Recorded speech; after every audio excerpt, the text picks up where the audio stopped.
પાણી ઓસર્યા બાદ સફાઈ અભિયાન તેજ 476 મેટ્રિક ટન ઘન કચરોના નિકાલ. સુરતમાં ખાડીપુરની સ્થિતિ ઊભી થયા બાદ હવે ધીરે ધીરે પાણી ઓસરવાનું શરૂ થયું છે. અનેક વિસ્તારોમાં પાણી ભરાયા બાદ ઓસરતા ગંદકીનું સામ્રાજ્ય છવાયું છે. ત્યારે તંત્ર દ્વારા સફાઈ ઝુંબેશ યુદ્ધના ધોરણે શરૂ કરાયું છે. પૂરગ્રસ્ત વિસ્તારમાં પાલિકા કમિશનરની હાજરીમાં સફાઈનું કામ પૂરજોશમાં શરૂ કરવામાં આવી રહ્યું છે. પાલિકાએ જેસીબી, ટ્રેક્ટર સહિત મશીનરી બોલાવી યુદ્ધના ધોરણે સફાઈની કામગીરી શરૂ કરી. 476 મેટ્રિક ટન ઘન કચરાનો નિકાલ કરાયો. લીંબાદ, સરથાણા, કનકપુર, ઉધના ઝોનના ખાડી કિનારાના વિસ્તારોમાં સફાઈ અભિયાન ચાલી રહ્યું છે. એસએમસીના 1500 સફાઈ કામદારો કામે લાગ્યા તો પાલિકા કમિશનર શાલિની અગ્રવાલે તમામ વિસ્તારોની મુલાકાત લીધી. અહીં આરોગ્ય વિભાગની ટીમ પણ કામે લાગી. રોગચાળા અંગે સર્વે હાથ ધરાયો. તમામ વિસ્તારમાં 16 મેડિકલ ટીમ દ્વારા કુલ 5041 ઘરોમાં સર્વે કરાયો. તપાસમાં 36 લોકોને તાવના, 5 લોકોને ઝાડા ઉલટીના કેસો મળી આવ્યા. સાથે 12850 ક્લોરીન ટેબ્લેટનું વિતરણ કરાયું હતું. બીજી તરફ બીજાના ખભે ચડીને રસ્તો પાર કરી રહેલા આજે ડોક્ટર નરેન્દ્ર પાટીલ સાહેબ સુરત શહેરના ડેપ્યુટી મેયર છે. જેઓ પૂર પ્રભાવિત વિસ્તારના નિરીક્ષણ માટે પહોંચ્યા હતા, પરંતુ સાહેબને કાદવ કિચડ જોઈને ચિત્રી ચડી ગઈ હતી. તેઓ તરત જ ફાયર વિભાગના કર્મચારી સુનિલ ચૌધરીના ખભે ચડી ગયા. વિવાદ થતા સુનિલ ચૌધરીએ બચાવ કરતા કહ્યું, ડેપ્યુટી મેયરના પગમાં તકલીફ હતી એટલે ખભે બેસાડ્યા હતા. પાણી ઓસરી ગયા બાદ વડોદરાના પૂરગ્રસ્ત વિસ્તારમાં નેતાઓ ટ્રેક્ટરમાં પહોંચ્યા. લોકોએ રોષ ઠાલવ્યો. વડોદરા શહેર સહિત જિલ્લામાં વરસેલા અનરાધાર વરસાદથી ગામડાઓના હાલ બેહાલ થઈ ગયા છે. ગામડાઓ જ્યારે પાણીમાં ગરકાવ હતા ત્યારે કોઈ નેતાએ કે અધિકારી પાસે ફરવાનો પણ સમય ન હતો, પરંતુ હાલ કારના પૈડા પણ ન ડૂબે એટલા પાણીમાં ટ્રેક્ટર લઈને વડોદરાના સાંસદ હેમાંગ જોશી પહોંચ્યા હતા. પરિસ્થિતિનો અભ્યાસ કરવા માટે પહોંચતા હસીને પાત્ર બન્યા. વડોદરામાં પૂરના પાણી ઓસર્યાના 4 દિવસ બાદ હજુ અનેક સોસાયટીમાં પાણી ઓસર્યા નથી. ત્યારે સાંસદ હેમાંગ જોશીએ વોર્ડ નંબર 16માં દર્શન આપતા લોકોમાં રોષ જોવા મળ્યો. હેમાંગ જોશી સ્થાનિક નેતાઓ અને અધિકારીઓ સાથે ટ્રેક્ટરમાં પહોંચ્યા હતા. ત્યારે પ્રથમ રેસિડેન્સીના નાગરિકોએ સાંસદ સામે રોષ ઠાલવ્યો. સાંસદને રજૂઆત કરી પોતાની આપવીતી જણાવી તો સાંસદે પણ આવી સમસ્યા હવે નહીં બને તેવી હૈયાધારણા આપી હતી. સુરેન્દ્રનગરના રોડ પણ બિસ્માર હાલતમાં જોવા મળી રહ્યા છે. વરસાદના વઢવાણમાં તાલુકાના અનેક રસ્તાઓની હાલત બિસ્માર થઈ છે. વઢવાણથી માળોદ, ખોડિયાદ, રામપરા સહિત 10 ગામને જોડતા રૂટની હાલત ખસ્તા છે. છેલ્લા 3 વર્ષથી આ રૂટ પર ખાડા પડેલા છે. કમરતોડ રસ્તાને કારણે અકસ્માતનો ભય પણ સતાવી રહ્યો છે. તંત્રને વારંવાર રજૂઆત કરવામાં આવે છે, પરંતુ તંત્ર આ ખાડા કાન કરતું હોવાનો સ્થાનિકોનો આરોપ છે. રસ્તાનું નવીકરણ તો ઠીક, તંત્ર રસ્તાનું સમારકામ પણ નથી કરતું. લોકોમાં રોષ ભભૂકી ઉઠ્યો છે. તેમાં પણ હાલ ચોમાસાના કારણે કિચડ થતા અનેક વાહનો સ્લીપ થઈ જતા અકસ્માતનો પણ ભોગ બની રહ્યા છે. વઢવાણ રેલવે ફાટક પાસેથી પસાર થતા રસ્તા પર શાળા, મંદિર તેમજ સાધુ સમાજનું સમાધિ સ્થળ આવેલું છે. રસ્તો એટલો બિસ્માર અને જર્જરિત બન્યો છે કે સાધુ સમાજના લોકો અંતિમ વિધિ માટે શબવાહિની લઈને આવે તો શબવાહિનીનું વાહન ખાડામાં ખૂંચી જવાના બનાવ બને છે, જેના કારણે અંતિમ વિધિ કરવામાં પણ લોકોને હાલાકીનો સામનો કરવાની નોબત આવે છે. ત્યારે તંત્ર દ્વારા રસ્તાનું તાત્કાલિક સમારકામ કરવામાં આવે તેવી લોક માંગ ઉઠવા પામી છે. બાદ શહેર છવાયું ગામડાઓનું રાજ. રાજ્યમાં ભારે વરસાદ બાદ રોડ ધોવાયા છે. ત્યારે અમદાવાદમાં વધુ એક બ્રિજ પર ગાબડું પડ્યું છે. ચાણક્યપુરી રેલવે બ્રિજ પર પડ્યું ગાબડું પડતા બ્રિજમાંથી દેખાયા સળિયા. બ્રિજના અન્ય ભાગોમાં પણ સળિયા દેખાયા. બ્રિજના સળિયા દેખાતા અકસ્માતનો ભય. તો દાહોદના દેવગઢ બારિયાના ધાનપુર રોડ ખાડાનું સામ્રાજ્ય હોય તેવા દ્રશ્યો સામે આવ્યા. વરસાદના કારણે રોડ પર ઠેર ઠેર મસમોટા ભૂવા પડ્યા. ત્યારે કોઈ ઘટના બનશે તો જવાબદાર કોણ? આ તરફ સુરતમાં ભારે વરસાદ બાદ ભૂવા રાજ છવાયો. વલથાણના કેનાલ ગ્રીન વેક્ટરી સામે પડ્યો ભૂવો. આખો માણસ સમાઈ જાય તેટલો મોટો ભૂવો પડ્યો. માત્ર પથ્થર અને ડાળખી મૂકી આડાશ મૂકી દેવાય. ભૂવા પડતા સ્થાનિકોમાં ભારે રોષ જોવા મળી રહ્યો છે. અમદાવાદના ગોતાના હાલ બેહાલ, ગામડા કરતા બદતર હાલત.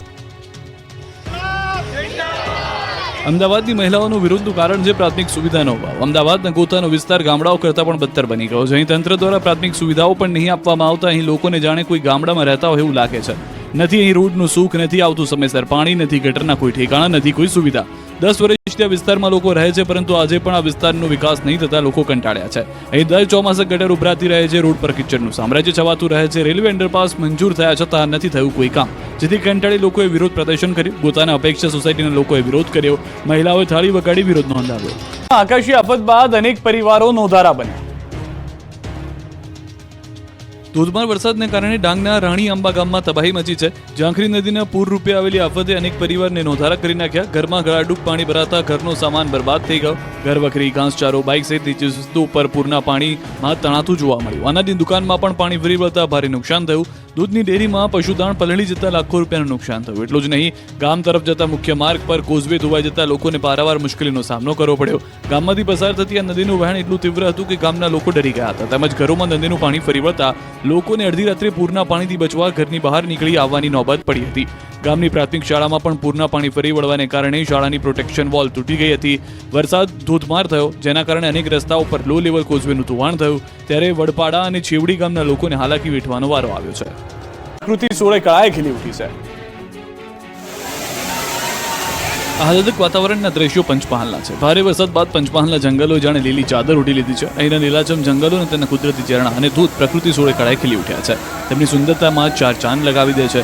જેમાં પણ ઘોઘંબા તાલુકાનું હાથણી માતાનો ધોધ સવિશેષ આકર્ષણનું કેન્દ્ર બન્યો છે. સારા વરસાદને કારણે ધોધ સક્રિય થયો છે. હાથણી માતાનો ધોધ સક્રિય થતાં જ મોટી સંખ્યામાં પ્રવાસીઓ ઉમટી પડ્યા છે. રાજ્યભરમાંથી સહેલાણીઓ પાવાગઢ, જાંબુઘોડા અને ઘોઘંબા જેવા વિસ્તારની મુલાકાતની મંત્રમુગ્ધ થઈ રહ્યા છે. હાથણી માતાનો ધોધ ખૂબ જ ઊંચી ખડકાટ ટેકરી પર આવેલો છે. એમાંની એક ટેકરી પરથી આવતી નદીનું પાણી ટેકરીની ઊભી કરાડ પર થઈને ધોધ રૂપે નીચે પડે છે. સામે ઊભા રહીને ટેકરીના વાંકાચૂકા ખડકો પરથી ઉછળતો કૂદતો અને નીચે પડતો ધોધ જોવાની મજા આવે છે.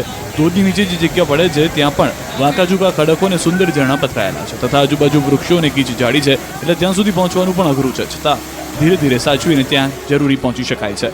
જ્યાં ધોધ પડે છે તે જગ્યાએ એક ગુફા છે, તેમાં હાથણી આકારનું મોટું ખડક છે. બરડા પંથકમાં તારાજી ખેતરો હજુ પાણીથી લથબથ.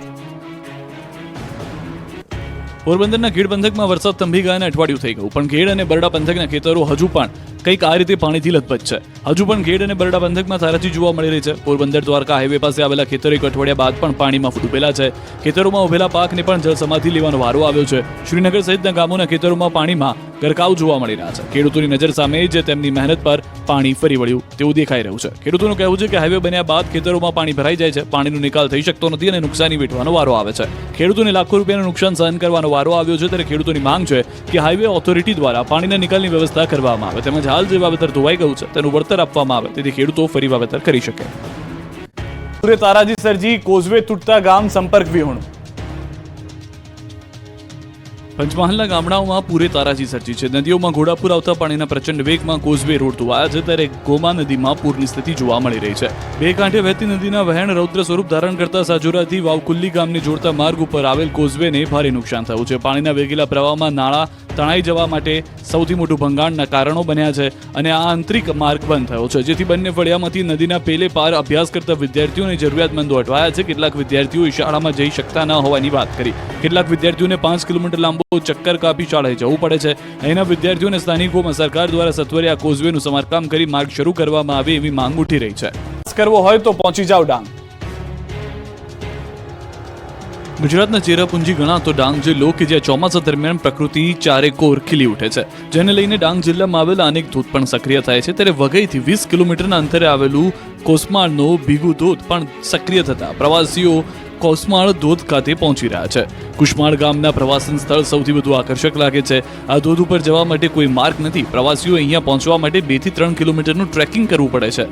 પ્રવાસન સ્થળ હોવાથી દર વર્ષે ચોમાસું દરમિયાન ધોધની મજા માણવા અને જોવા માટે હજારો પ્રવાસીઓ જીવના જોખમે જંગલ વિસ્તારમાં ટ્રેકિંગ કરીને અહીં પહોંચે છે. આ ભીગુ ધોધ ઉપર પહોંચતા પ્રવાસીઓને કોઈ હોલિવૂડ ફિલ્મના દ્રશ્યો જોતા હોય તેવી અનુભૂતિ થાય છે. ગીરા ધોધને મિની નાયગ્રા ફોલ તરીકે ગણાવતા પ્રવાસીઓ તેને દૂરથી માણવા મજબૂર છે, પરંતુ ભીગુ ધોધને નજીકથી માણવા મળતો હોય લોકો ખાસ ભીગુ ધોધ સુધી પહોંચીને કુદરતી સૌંદર્ય વાતાવરણમાં એડવેન્ચર સાથે જીવનની યાદગાર પળ કેમેરામાં કેદ કરી આનંદ માણી રહ્યા છે. ધોધ સોળે કળાએ ખીલી ઉઠ્યો છે. 200 ફૂટ ઊંચાઈથી પડતા ધોધથી કુદરતી સૌંદર્ય ખીલ્યું છે. વનરાજીએ ઉઠી છે લીલી ચાદર. તાપી જિલ્લામાં ધોધમાં વરસાદ વરસતા વનરાજીએ લીલી ચાદર ઓઢી લીધી છે અને જિલ્લામાં આવેલા મોટાભાગના ધોધ સક્રિય થયા છે. સોનગઢનો ચીમેર ધોધ સોળે કળાએ ખીલી ઉઠતા રમણીય નજારો સામે આવ્યો છે. આશરે 200 ફૂટ ઊંચાઈથી પડતા ધોધને લઈ કુદરતી સૌંદર્ય ખીલ્યું છે. જુઓ ક્વીન નેકલેસ તરીકે ઓળખાતા ચીમેર ધોધનો ડ્રોન નજારો. તાપી જિલ્લામાં અવિરત વરસી રહેલા ધોધમાર વરસાદને પગલે પ્રાકૃતિક સૌંદર્ય સોળે કળાએ ખીલી ઉઠ્યું છે. જંગલ આચ્છાદિત હરિયાળી તાપી જિલ્લામાં ચીમેર ધોધે ગોલ્ડન વોટર નેકલેસ પહેરાવ્યું હોય એમ આકાશથી તસવીરથી ઉડીને આંખે વળગે છે. છેલ્લા 2 દિવસથી સોનગઢ અને ઉપરવાસમાં ભારે વરસાદને લઈને જંગલ વિસ્તારમાં વનરાજી ખીલી ઉઠી છે અને વિવિધ ધોધ મન મૂકીને આગળ વધી રહ્યા છે. ત્યારે સોનગઢથી અંદાજિત 40 કિલોમીટરના અંતરે આવેલ જંગલ વિસ્તારનો હિંદલાની બાજુમાં આવેલ ચીમેરનું કુદરતી ધોધ સોળે કળાએ ખીલી ઉઠ્યો છે. છેલ્લા 3-4 દિવસથી ઉપરવાસ અને સ્થાનિક કક્ષાએ આવેલા વરસાદને લઈને આ વર્ષની સિઝનમાં પ્રથમ વખત સક્રિય થયો છે, જેને જોવા અને કુદરતી સૌંદર્ય નિહાળવા માટે સુરત, તાપી સહિત મહારાષ્ટ્રથી મોટી સંખ્યામાં સહેલાણીઓ આવે છે. સોનગઢના ચીમેર ગામે આવેલ ચીમેર ધોધ આશરે 200 ફૂટ વધુ ઊંચાઈથી જમીન પર પડે છે. ચોમાસામાં તાપી જિલ્લામાં લીલીછમ વનરાજી વચ્ચે કુદરતી સૌંદર્ય ખીલી ઉઠ્યું છે અને વનરાજીએ ઉઠી છે લીલી ચાદર. ચીમેર ધોધનો મનમોહક નજારો સહેલાણીઓ માટે આકર્ષણનું કેન્દ્ર બન્યો છે.